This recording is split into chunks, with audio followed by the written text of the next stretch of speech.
Coming up on today's Dallas Cowboys Report, the possibility of Don Martindale being interviewed or the next Cowboys defensive coordinator. A little weird on that status. We'll break it down.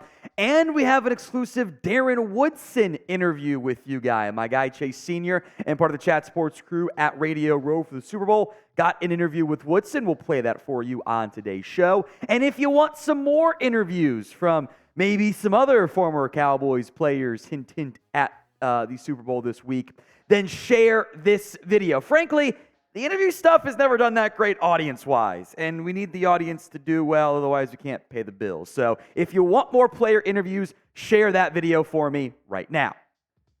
Let's get into the situation involving Don Wink Martindale. Wink Martindale, Don Martindale, it's all the same.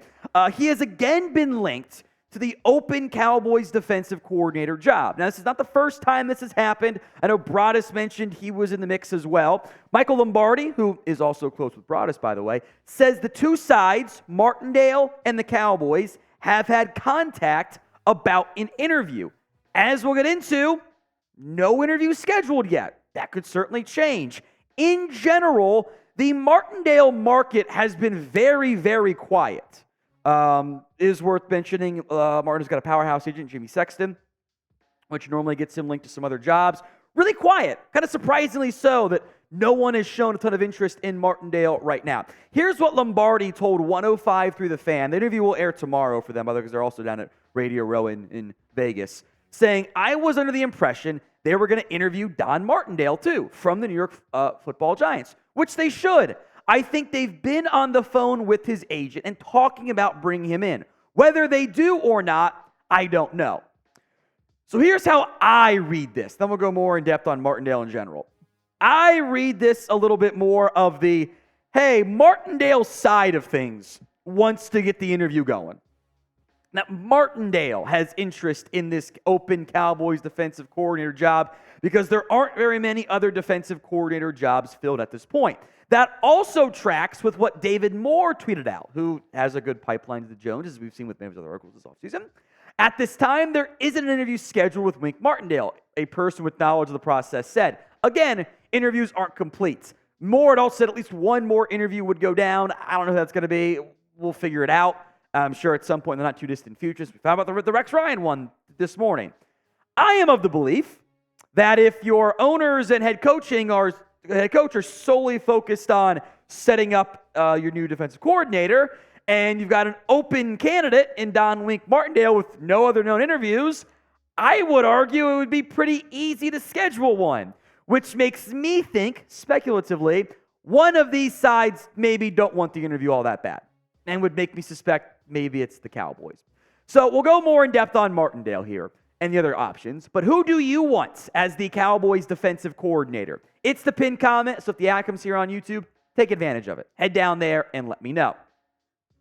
Now, the known interviews so far, Rex Ryan, who has been the Jets and Bills head coach, which we mentioned earlier. Thanks, I hate it. You can check it out if you're not already subscribed. Please do so. Ron Rivera, Mike Zimmer, and the lone internal guy who actually interviewed Adam Dirty, the defensive line coach. A common trend, right? Former head coaches who could be looking to get back in the game as defensive coordinators. Martindale kind of fits a similar mold here. I don't love the idea of Martindale necessarily. There's also no DC I really love because the option's limited for a not great job opening with, a lame duck head coach. But he's done more defensive coordinator stuff recently than any of those guys. He's had some successful seasons. He's a little bit chaotic for my love. Like, it's going to be a blitz-happy scheme. It's going to be a little bit crazy. Maybe a little bit too crazy, but I like it more than the Rex Ryan and Ron Rivera ideas, so I wouldn't be mad about an interview. We'll see if one actually happens. Speaking of interviews, coming up next, my guy Chase Sr.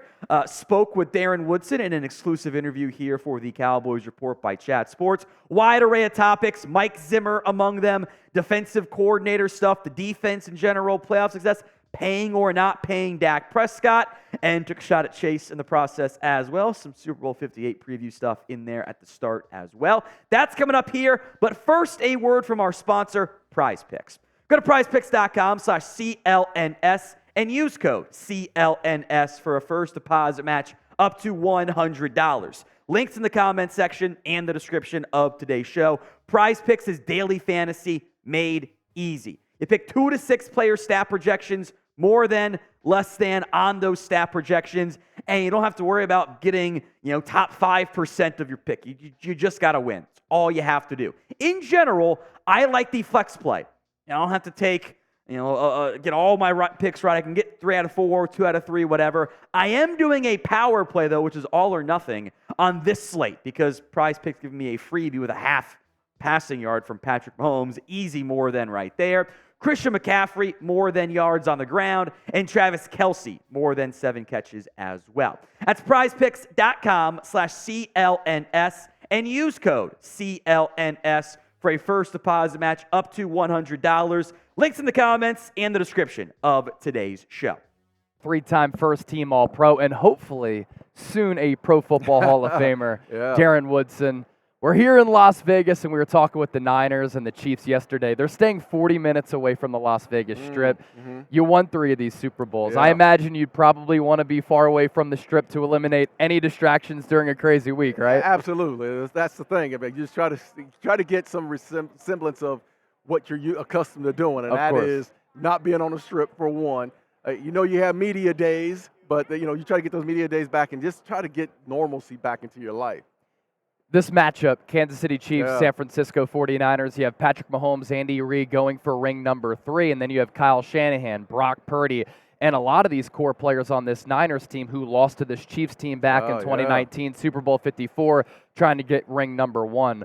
When you look at this matchup, what kind of comes to mind? What stands out? 2 really good offensive minds in head coach Kyle Shanahan and Andy Reid. 2 brilliant offensive minds. Look, I had the luxury and I don't know if it was a luxury. I played against Andy Reid for a long time, and Andy found ways and wrinkles to beat us all the time late in the 90s. I mean, he was just a tremendous coach. And, they didn't win the NFC Championship games, but he went to 4 of them at one point and just was just a brilliant mind. Shanahan being the same. And I think that's the luxury of what we're getting. If you're a true football fan, you're getting 2 best offensive minds in the game. And Shanahan's a guy that it has a great system in place. And I hate the fact of saying a system because I think people take shots at Brock Purdy saying he's a system guy. He's not a system guy. Damn good quarterback. And he got his team to where they are today. But Shanahan runs the ball a certain way, runs that zone offense, and finds ways to find the mismatches, whether it be with Debo or Kittle or, of course, McCaffrey. He has these wrinkles in his offensive game plan where he finds the mismatches he likes. Yeah, I think you make a good point. Creative offensive mind, but they also have this physical nature to how they run their offense. But then there's the creativity element, too, with a lot of the pre-snap motion and a lot of the window dressing that he does. You talked about Brock Purdy, and you said, I'm sick of people calling him a system quarterback. Some people like to peg him as being a game manager. I think he's a game changer. You look back at what they did against Green Bay, 6 of 7 on the final drive. You look back at that 17-point comeback against the Detroit Lions in the NFC title game. He's making plays with his arm.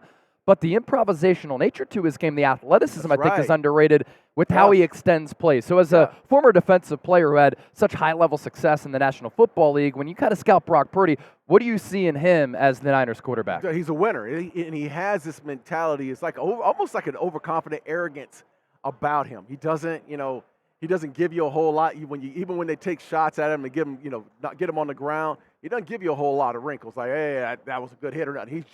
He's very focused on the job at hand and what he has to do. And I love the confidence in him.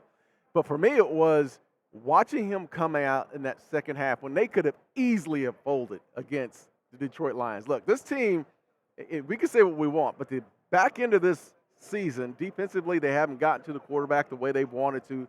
They haven't played the same way. Offensively, in the last 3-4 games, this team has been kind of like a roller coaster ride. They played well, but then they haven't. They've been down. They've had to find a way to come back.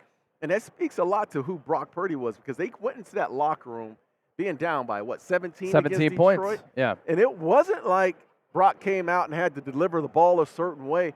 He started to be a football player. Like, the guy was a football player. He got out, used his legs, got first downs, moved the chains, and then set them up for success at the end of the day. But he's a tough, really tough-minded quarterback, and I think that's what separates him.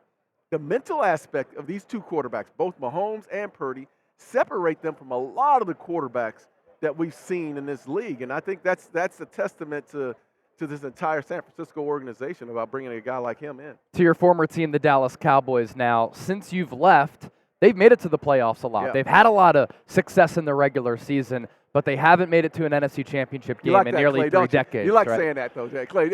I'm from Philly, and I cover the Niners and the Eagles, but those are the facts, right? And we can't avoid the facts. And it seems as though to me, and it seems as though to you probably, that there seems to be a mental hurdle right now with Dallas. How do they get over that mental hurdle, which has kind of kept them back? Because when things do snowball, it seems as though they're a little bit mentally fickle in trying to win that big game or come through in that clutch spot. And as you know, the championship pedigree, the championship mentality has to be ingrained and it has to be developed. And it seems like that's the missing ingredient with the Cowboys right now. Yeah, it does. And it's not relying on what happened. Like, look, for the longest time, this team won championships in the early 90s, and I was a part of those championships, but that happened back then. This is their own identity. They have their own. When Romo came in, totally different team, totally different identity with Romo and Witten and even T.O. I mean, so many good football players. That was their identity. And to the fact of who they are now with Dak Prescott and C.D. Lamb and all these guys and Micah Parsons, this is a totally different team. They can't, I mean, what happened in the past is over with. That is done. They have to set their own historical value of what they want to bring to the table. And this doesn't start the week of the playoff game. It starts in the offseason. No, I'm serious. This starts in the offseason. Yeah. You breed winning in the offseason, first day of offseason workouts. You show up, you start to pour into young guys that are coming up, like they drafted Mozzie Smith. Well, you pour into Mozzie this entire offseason to get him ready to play in this season. Whoever they draft, like forget – I used to be a guy that used to hate the fact that we used to haze players in the draft that are rookies coming in the draft because I needed those dudes. Like I needed those guys. I don't want to have time to be wasting on throwing water on them or showing them how to be late for meetings. Like I needed those guys to play, and I think that's the mentality of this team. They're on the cusp. They're on the cusp. They're in the playoffs. They've had spectacular regular season records. Now it's hey, let's push all our chips in, and that doesn't start just with Dak Prescott and CD and Martin and those guys. It starts with the organization. They have to push their chips in and say, we're going to go out this offseason and fix the problems that we have, which are the interior of that defensive line, which is the linebacking core that they have right now. They have to make some changes, and they have to be hardcore changes that not everyone's going to be happy about. Right, right. You brought up Dak Prescott. Last year, he leads the NFL in interceptions. This year, he said, I'm not going to throw more than 10 picks. He threw less than 10. He was an all-pro. He was terrific. He put up monster numbers, but the winning of the big playoff game continues to evade him. Yep. Possibly up for a contract extension, and the Cowboys are going to have to get to that territory. What do you do? You pay him. Yeah. You pay him. Look, this is a guy who played at the highest level. He was in the MVP running the entire season. I mean, you just said it a second ago. He led the league in interceptions. He's like, no, I'm going to focus on not turning the ball over and being an asset for this team. And he did exactly that. Played at the highest level the entire regular season. I don't know about you, but I don't remember quarterbacks just growing off trees. I just don't like, oh, okay, we're going to get rid of you. We're going to get rid of you, and we're just going to bring in, or we're going to find Brock Purdy in the draft. It just doesn't happen. It doesn't happen that way. So you have something special. And I don't remember Dak Prescott playing middle linebacker in that game against the Green Bay Packers, nor did he play the interior of the defensive line. He didn't play. Look, they have so many other issues to deal with. He is not one of your issues. You continue to build around him. I would say, hey, you only have so much time left with Dak. Maybe it's 5 or 6 years or what. Push your chips in and let that man get one. The defense was the issue against the Green Bay Packers. Couldn't stop the run. Because of that, Green Bay got play action going, and then they hit him over the top with a couple of explosive pass plays downfield with Jordan Love and a lot of weapons on that Packers team. Defensively, you have Dan Quinn going to the Washington Commanders, and according to all the buzz that we've kind of been hearing here in Las Vegas Super Bowl Radio Row, Dallas might go with the former head coach to be their next defensive coordinator. He's going to have to make some necessary changes because Quinn had success, but in some of the biggest playoff games, they did falter a little bit. What do you think about the names of Mike Zimmer maybe being the defensive coordinator? Then the news coming out today, Rex Ryan going to interview with Dallas for defensive coordinator. Look, I'm biased. Like, you want to fix the problem? I played with Mike Zimmer for 11, 12 years of my career, right? 13-year career, Zimmer was there. I know the toughness, the tough mentality that Mike Zimmer has. And I'm biased again. I'll put it on the record and say that. But if you're talking about fixing the problems, you're going to get a guy in Mike Zimmer that's going to come in. He's tough. You're not going to like him.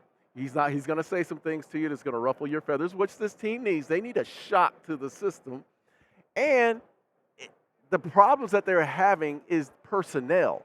I'm not even sure it's Dan Quinn's issue. This is personnel. You have to get better on the interior of this team. The players that they have right now in the interior of this team are not going to get you to win that championship. You're not playing against San Fran and you think you're not going to get bullied around. You're going to get bullied around. Been awesome to chop it up with you before we let you go. Really exciting announcement with Choctaw, right? Oh, yeah, absolutely. So Choctaw, I appreciate you. So Choctaw, you got me talking football, brother. We got going here. You're a busy man, though. I know you got other places to go. So Choctaw is located in Durant, Oklahoma. It's 90 minutes north of Dallas-Fort Worth. Great casino, great amenities. I'm talking a great concert venue, best steakhouse probably in that whole in Dallas and in Oklahoma. The amenities. I take my kids out to Choctaw all the time in the summertime, and we sit in the gazebos that they have out there, the pool, the top A, Class A pool, and I have teammates that have joined the cause. Me, Troy Aikman, Pudge Rodriguez, and today we're announcing that Emmitt Smith has joined the championship club. So just a great relationship. And I've had this relationship. This is not a first time. This has been my 8th, 9th year of really forming a strong relationship with Choctaw, and they've just been remarkable for me. I got to sneak this one in here. I'm from Philadelphia. Oh. Eagles-Cowboys rivalry. As a Cowboys great, what do you think about the Eagles? What comes to mind when you think about that great rivalry in the NFC East? Well, I always loved that rivalry. You know, when I first came in the league, though, I got to tell you, man, it was back then the Washington Redskins, who had just won the Super Bowl champion. That was our biggest rival. Yep. The New York Giants with Parcells and Lawrence Taylor and those guys, that was a huge rivalry. And the Eagles were landed like at number 3 because the Redskins had won it in 91. The Giants had won it in 90 or 89 or whatever that was. So those are our 2 biggest rivals. But then time flip. Andy Reid came in. They got better, much better. Donovan McNabb came in, and they were lights out back then. And that's where the rivalry really adjusted. I love the rivalry. I love the players with the Eagles. Great friends. Brian Dawkins is a good friend of mine, and even like Donovan McNabb being just good guys. But the fans suck, and I'm going to be honest with you. They are the worst fans in the history of the NFL-dom. Like, it just sucks, man, to deal with the fan base. And they'll boo me. They'll cuss me out, call my mom names, and, you get it. But, and I say that jokingly, but of course they're the best at representing, their team, and they'll let you know. And it's always been a great rivalry. I'm not that bad of a guy, right? You suck. I didn't tell you that earlier when we came up. I represent the good in Eagles You were really good at first, and then you told me you're born and raised in Philly, and I was like, that's it. Darren Woodson, thanks for joining the show. I appreciate it.